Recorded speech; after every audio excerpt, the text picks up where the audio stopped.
A gunshot cracked the stillness of the Montana evening as Clara Vance ducked behind a fallen log, her heart hammering against her ribs like a wild stallion. The year was 1875, and the small town of Redemption Creek had just witnessed the brutal murder of her father, the only family she had left in this unforgiving world. "Keep running, girl," her father had shouted with his dying breath, blood seeping through his cotton shirt as the outlaws ransacked their small homestead. Clara had obeyed, fleeing into the wilderness with nothing but the clothes on her back and her father's pocket watch clutched in her trembling hand. At 20 years old, she was now completely alone, her future as barren as the dusty plains stretching before her.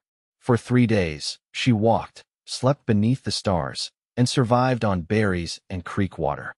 Her once fine blue dress was now torn and muddied, her blonde hair a tangled mess, and her fair skin reddened by the relentless sun.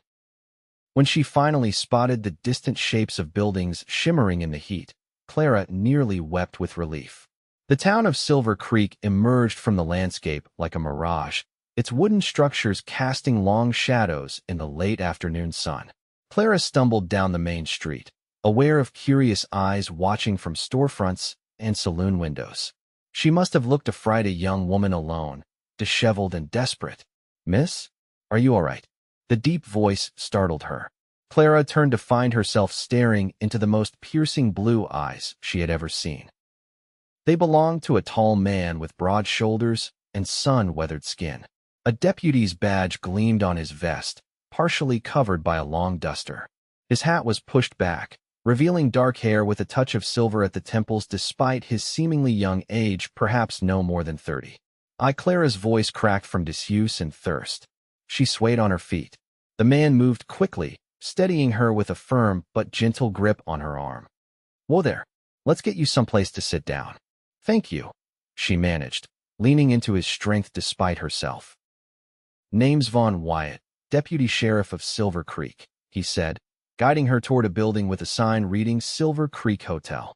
"Clara," she whispered, "Clara Vance." "Well, Miss Vance, looks like you've had quite a journey. The hotel owner, Mrs. Bradshaw, is a good woman. She'll help get you sorted." Clara felt the stares of townsfolk following them as Deputy Wyatt escorted her into the hotel. A plump woman with kind eyes rushed forward. "Good heavens, Vaughn. Who's this poor creature?" "Mrs. Bradshaw, this is Miss Clara Vance. She needs a room, food, and probably a doctor." Clara shook her head weakly. "No doctor. I'm not injured. Just tired and hungry. But I have no money." Mrs. Bradshaw exchanged a look with the deputy. "Never you mind about that now, child. Let's get you upstairs and cleaned up first." Within an hour, Clara found herself bathed, dressed in a borrowed nightgown, and sitting on a real bed while Mrs. Bradshaw brought her a tray of hot stew, fresh bread, and tea. The older woman watched with satisfaction as Clara ate slowly, savoring every bite. "Now then, dear," Mrs. Bradshaw said once Clara had finished, "can you tell us what happened?" Clara looked toward the doorway where Deputy Wyatt stood respectfully, hat in hand. Something in his steady gaze gave her courage. "My father and I had a small ranch near Redemption Creek," she began, voice steadier now. 3 days ago, men came. They wanted our land. Something about water rights. My father refused to sell. They shot him." She swallowed hard. "I ran. I just ran." The deputy's jaw tightened. "Redemption Creek is 2 counties over. Did you recognize any of the men?" Clara shook her head. "There were 3. One had a scar across his cheek. Another wore a red bandana." She twisted her hands in her lap. "What will I do now? I have nothing." Mrs. Bradshaw patted her hand. "You'll stay here for now, child. Rest and recover. I'll send a telegram to the sheriff in Redemption Creek," Deputy Wyatt said. "See what we can find out about these men." "Thank you," Clara whispered, suddenly overwhelmed by exhaustion. After they left, Clara lay back on the soft pillows, tears sliding silently down her cheeks. Her world had collapsed so quickly. In the span of 3 days, she had gone from a young woman with a future to a penniless orphan dependent on strangers' charity. The following morning, Clara woke to sunlight streaming through lace curtains. For a moment, she didn't recognize her surroundings. Then the memories crashed over her. She sat up slowly, her muscles aching from her long journey. A knock at the door was followed by Mrs. Bradshaw entering with a tray and a bundle of clothing. "Good morning, dear. I brought some breakfast and some clothes that might fit you. They belonged to my daughter before she married and moved to Denver." "You're too kind," Clara said, accepting a cup of coffee gratefully. "I must find work to repay you." "All in good time," Mrs. Bradshaw assured her. "Actually, I could use some help around the hotel if you're willing." Clara smiled for the first time in days. "I'd be most grateful." After breakfast, Clara dressed in the simple but well-made calico dress Mrs. Bradshaw had provided. It was slightly large but clean and whole. She pinned up her hair as best she could and went downstairs to begin her new life. The next few weeks fell into a pattern. Clara worked diligently at the hotel, cleaning rooms, helping in the kitchen, and occasionally serving meals in the small dining room. She learned the rhythms of Silver Creek, from the quiet mornings to the livelier evenings when miners and cowboys came to town. And throughout it all, Deputy Vaughn Wyatt seemed to appear with surprising regularity. He took his meals at the hotel, tipped his hat to her each morning, and often stopped to inquire about her well-being. Clara found herself looking forward to these brief encounters. There was something steadfast about the deputy that made her feel secure for the first time since her father's death.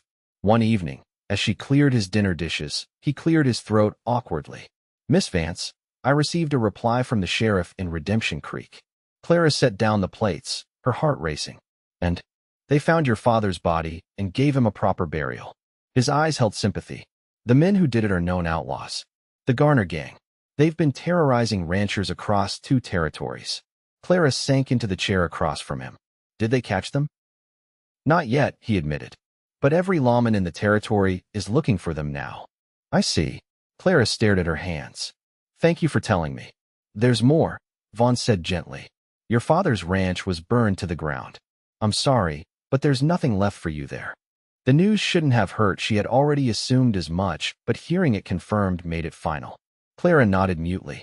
"Miss Vance, Clara," Vaughn said, his voice softening as he reached across the table to touch her hand. "You're building a new life here. You're safe." Their eyes met, and Clara felt a warmth spread through her that had nothing to do with the summer heat. "Thank you, Deputy Wyatt," she whispered. "Vaughn," he corrected with a small smile. "When I'm not wearing the badge, I'm just Vaughn." That night, Clara lay awake thinking about the deputy's kind eyes and the way his calloused hand had felt on hers. She had noticed the way women in town looked at him. The tall, handsome lawman was clearly considered a catch. Several times she had overheard conversations about why he remained unmarried. "Too dedicated to the law," one woman had explained. "Too choosy," another had suggested. Whatever the reason, Clara knew a man like that would never look twice at a penniless orphan working as a hotel maid. She needed to guard her heart carefully. As summer turned to fall, Clara became a fixture in Silver Creek. Mrs. Bradshaw treated her like a daughter, and the townsfolk gradually accepted her presence. She saved her small wages carefully, hoping to someday have enough to start anew somewhere else, though the thought of leaving brought an unexpected pang. One crisp October afternoon, Clara was sweeping the hotel porch when a commotion drew her attention. 3 rough-looking men on horseback were making their way down the main street, stopping in front of the saloon across the way. Clara froze, the broom slipping from her fingers. She would know that scarred face anywhere the man who had shot her father while laughing. Without thinking, she ducked into the hotel and ran to the sheriff's office. She burst through the door, startling Vaughn, who was sorting through wanted posters. "They're here," she gasped. Vaughn was on his feet instantly. "Who's here?"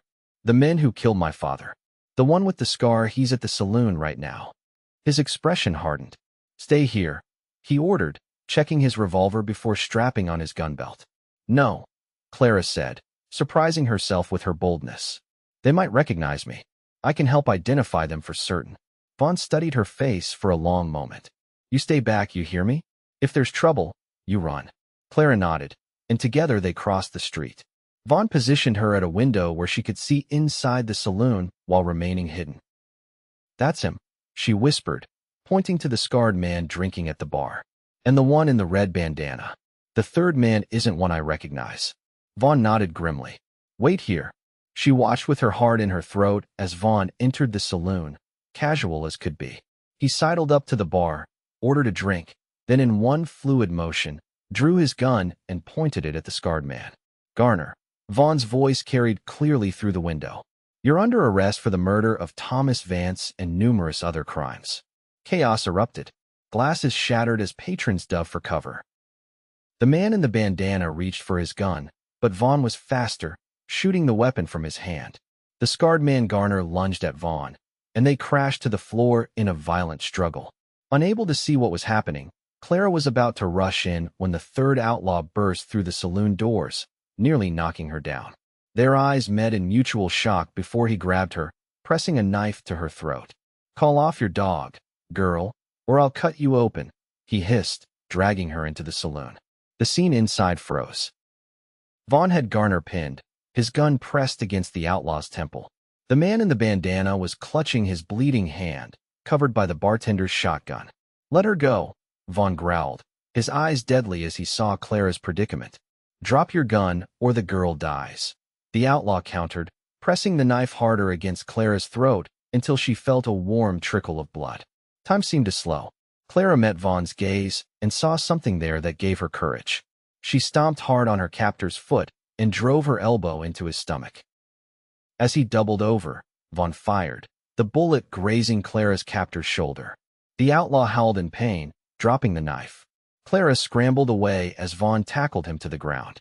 Within minutes, all 3 members of the Garner gang were in custody, being marched to the jail by Vaughn and several townsmen who had come to help.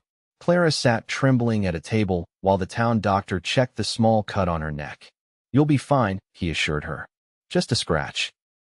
Later, after the outlaws were securely locked up awaiting transport to the territorial prison, Vaughn found Clara sitting on the hotel porch, wrapped in a shawl against the evening chill. You were very brave today, he said, sitting beside her. I was terrified, she admitted. Being brave isn't about not being scared, Vaughn said quietly. It's about doing what needs doing despite the fear. They sat in comfortable silence for a moment. They'll hang for what they did to your father, Vaughn finally said. And the others they've killed. Clara nodded. I thought I would feel something more. Relief. Satisfaction. But I just feel empty. Vaughn hesitated, then reached for her hand. Justice doesn't bring back what we've lost. But maybe it clears the way for what comes next. She looked up at him, surprised by the tenderness in his voice. And what comes next for me, Deputy? That's for you to decide, he said. But I hope it includes staying in Silver Creek. Their eyes locked, and Clara felt a flutter in her chest that had nothing to do with fear. As the seasons changed, so did Clara's place in Silver Creek. Mrs. Bradshaw promoted her to assistant manager of the hotel, giving her a small raise and more responsibilities. The work kept her busy, but she still found time to join the community gatherings, church socials, barn dances, and holiday celebrations. And always, there was Vaughn. Their friendship deepened over quiet conversations, shared meals, and walks along the creek that gave the town its name. He told her about growing up as the son of a Texas Ranger, following in his father's footsteps until a bullet in the shoulder during a bank robbery had brought him to the quieter posting in Silver Creek. Clara shared memories of her mother, who had died of fever when Clara was 15, and her father, who had taught her to ride, shoot, and love the land. Gradually, the pain of loss was tempered by the warmth of new connections. By the time Christmas approached, the whole town was buzzing with speculation about the deputy and the hotel assistant. Their attachment was obvious to everyone except perhaps Clara herself, who still couldn't quite believe that a man like Vaughn could truly care for her. The town Christmas social was held in the church hall, decorated with pine boughs and red ribbons. Clara wore her best dress, a green wool that Mrs. Bradshaw had insisted on having specially made for her as a Christmas gift. You look beautiful, Vaughn said when he came to escort her to the social. Clara blushed. Thank you. You look quite handsome yourself. And he did, in his dark suit and freshly polished boots, his badge left behind for the evening. The social was a whirlwind of music, laughter, and good food. Clara found herself swept up in conversation with friends she had made over the months, dancing with several of the town's eligible young men, and helping serve the Christmas punch. As the evening wore on, she noticed Vaughn speaking earnestly with Mrs. Bradshaw in a corner. The older woman nodded vigorously, patting his arm before glancing in Clara's direction with a knowing smile. Later, As the musicians took a break, Vaughn found Clara by the refreshment table. "Would you care to take a walk with me?" he asked. "It's a beautiful night." Curious, Clara fetched her shawl and followed him outside. The winter air was crisp but not unbearably cold, and the stars shone like diamonds scattered across black velvet. "I love this time of year," Clara said, drawing her shawl closer. "Everything feels possible somehow." Vaughn smiled down at her. "That's what I wanted to talk to you about. Possibilities." They stopped beneath a large oak tree strung with paper lanterns for the holiday. Vaughn took both her hands in his, and Clara's heart began to race. "Clara Vance," he said, his voice steady but with an undercurrent of emotion. "When you came to Silver Creek, you were running from tragedy. I know you never planned to stay." "Plans change," she whispered. "I hope they do." Vaughn's grip tightened slightly. "Because I can't imagine this town without you now. I can't imagine my life without you." Clara's breath caught in her throat as Vaughn reached into his pocket and withdrew a small velvet box. "I'm not a man of fancy words," he continued, "but I know what I feel. I love you, Clara. I think I've loved you since that first day when you stood strong despite everything you'd been through." He opened the box to reveal a simple gold band with a small pearl. "This was my mother's. I'd be honored if you would wear it as my wife." Clara stared at the ring, tears filling her eyes. "Vaughn, I don't know what to say. I'm just an orphan with nothing to my name." "You're everything to me," he countered. "Your courage, your kindness, your spirit, those are worth more than all the gold in Montana territory." Clara shook her head, doubt creeping in despite her feelings for him. "There are so many women in town with better prospects, better backgrounds. Women without my baggage." "I don't want those women," Vaughn said simply. Tears spilled down Clara's cheeks.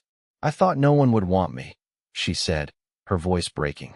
"After everything that happened, I thought I would always be alone." Vaughn gently slipped the ring onto her finger, then lifted her hand to kiss it tenderly. "I always did," he said. "From the moment I saw you, I knew you were the woman I'd been waiting for all my life." Clara looked up at him through her tears, seeing nothing but truth and love in his steady gaze. "Yes," she whispered.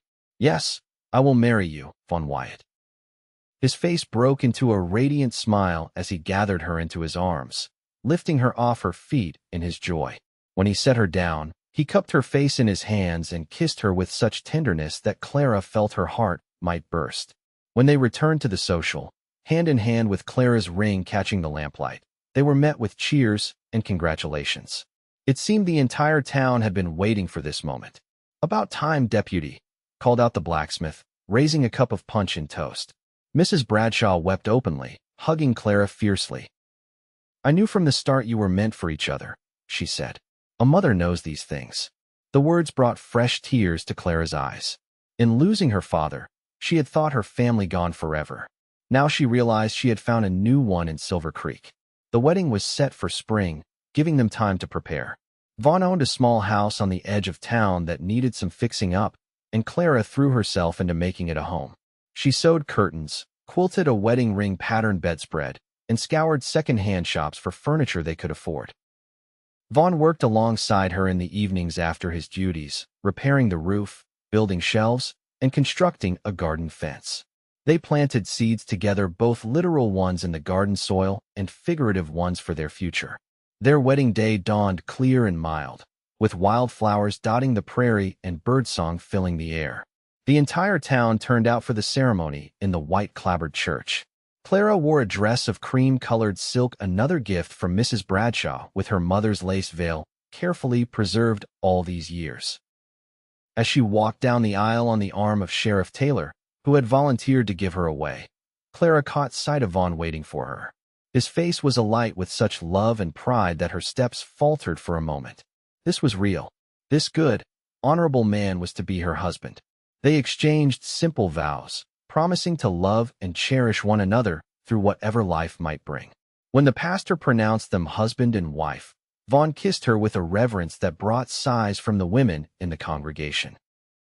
The celebration afterward lasted well into the evening, with dancing, feasting, and toasts to the happy couple.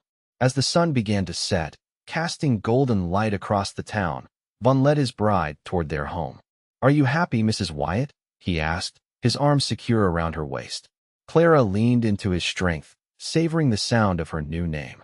"Happier than I ever dreamed possible," she said truthfully. At the threshold of their house, Vaughn swept her into his arms, carrying her inside as tradition demanded. But once the door closed behind them, he set her gently on her feet and took both her hands in his. "Welcome home, Clara," he said softly. "This is our beginning." Their kiss sealed the promise of that beginning, tender at first, then deepening with the passion they had held in check for propriety's sake. Clara felt herself melting into his embrace, all doubts and fears dissolving in the certainty of his love. Later, as moonlight filtered through the new curtains, Clara lay in Vaughn's arms, her head pillowed on his chest. The steady beat of his heart beneath her ear was the most comforting sound she had ever known. "I still can't believe this is real," she murmured. Vaughn's fingers traced lazy patterns on her bare shoulder. "What part?" "All of it. That I found Silver Creek. That I found you.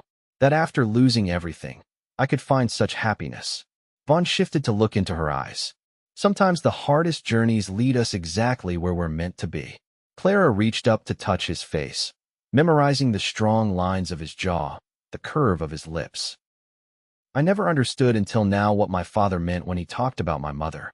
He said she was his true north, that no matter what happened, as long as they were together, he knew which way to go." "And is that what I am to you?" Vaughn asked, his voice husky with emotion. "Yes," Clara whispered. "My true north. My home." Their life together unfolded with the changing seasons. Vaughn continued his work as deputy, respected throughout the county for his fairness and courage. Clara divided her time between helping at the hotel and making their house a home. They weren't wealthy by any means, but they had enough, and they had each other. A year into their marriage, Silver Creek experienced a boom when silver was discovered in the nearby hills.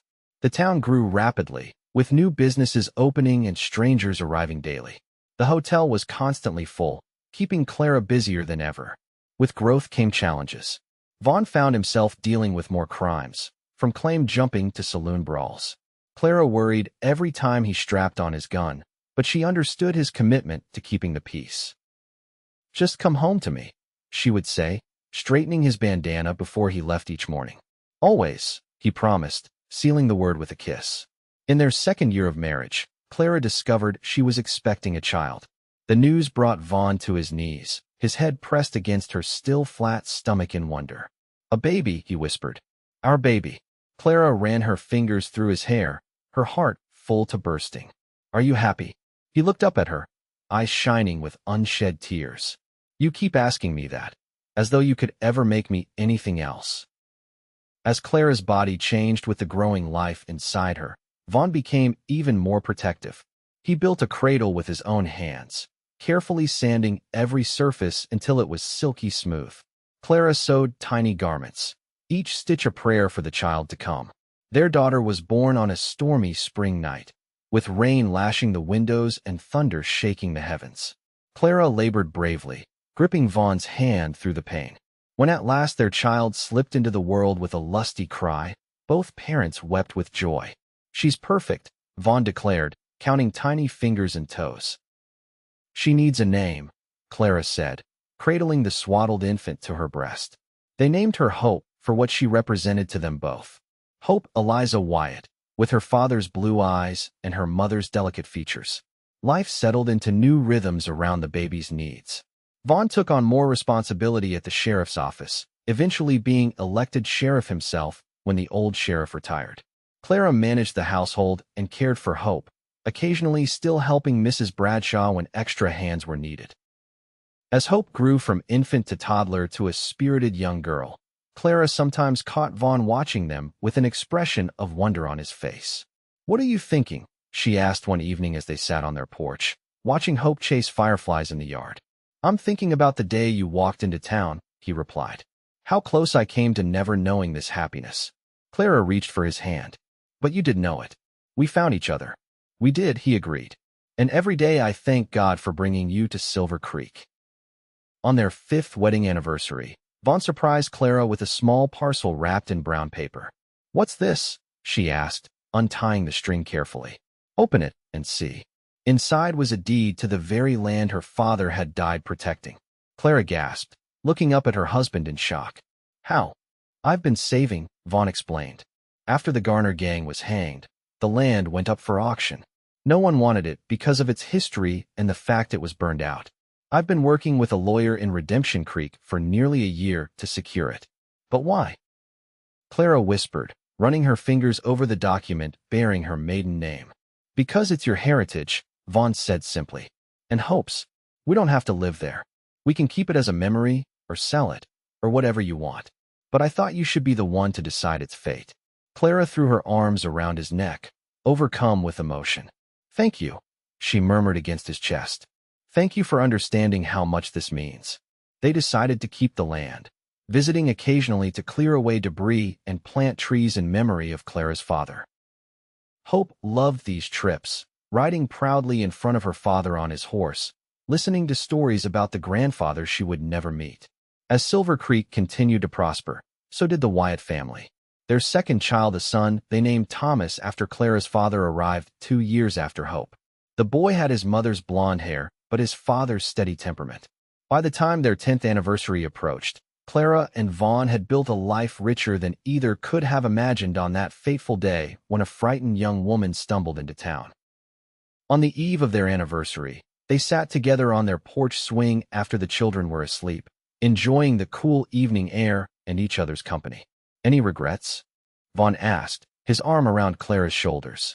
She thought for a moment. Only that my father never got to see this our life, our children. He would have loved you. And I him, Vaughn said. But I like to think he knows somehow. Clara rested her head on his shoulder. Remember what I said that Christmas night when you proposed? That I thought no one would want me. And I said I always did, Vaughn finished, kissing the top of her head. You were right, Clara said softly. Even when I couldn't see it, you were already there, waiting for me to find my way home. Vaughn took her hand, running his thumb over the wedding band that had replaced her engagement ring after their marriage. The simple gold circle glinted in the lamplight from the window. Home isn't a place, he said. It's wherever we're together. Clara turned her face up to his, the love of a decade shining in her eyes. Then I've been home since the moment you steadied me on that dusty street all those years ago. Their kiss was as sweet as their first, a promise renewed, a love deepened by the passing years and shared joys and sorrows. Whatever the future might hold, they would face it together, just as they always had. In the quiet Montana night, with stars wheeling overhead and the soft sounds of their sleeping children drifting through open windows, Clara and Vaughn Wyatt held each other close, two souls who had found in each other exactly what they needed, exactly when they needed it most.